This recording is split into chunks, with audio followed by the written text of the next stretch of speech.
something that's really cool to see about human design and its correlations to like real life.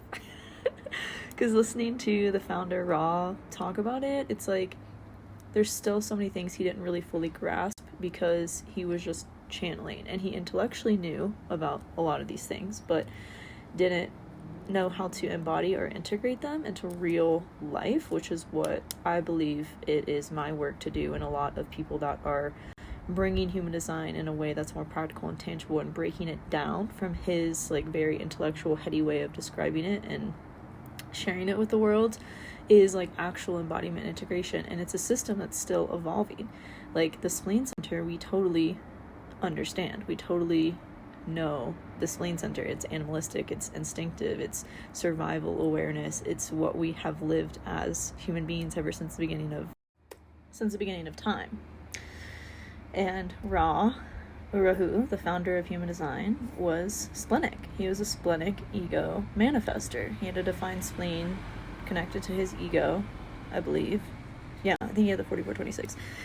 So he was a splenic manifester. He was very splenic oriented.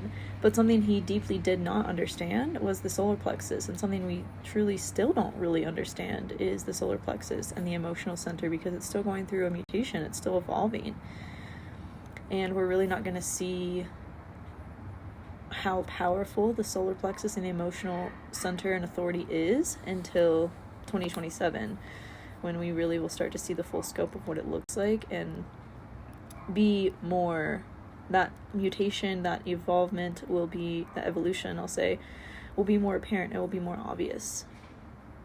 But we still don't really know the full extent of how powerful the solar plexus is as a motor center and an awareness center, and what that's going to look like, and how our society is going to deeply change and be more rooted in that center versus the spleen that we have been, and the root as well, I'd argue, that we have been in for a long time. So we're really moving more into, I feel like, from the root and the spleen to the sacral and the solar plexus, like what feels good, what like is pleasurable, how can we work smarter and not harder, whereas the root and the spleen are like, we gotta work hard, we gotta push ourselves, we gotta pressure ourselves to work hard and get things done because we're not gonna survive if we don't, blah blah blah blah blah blah. But like, it's like that's what we're coming away from, and we're moving into feeling, we're moving into spirit connection, spirit awareness, and pleasure, the solar plexus and the sacral.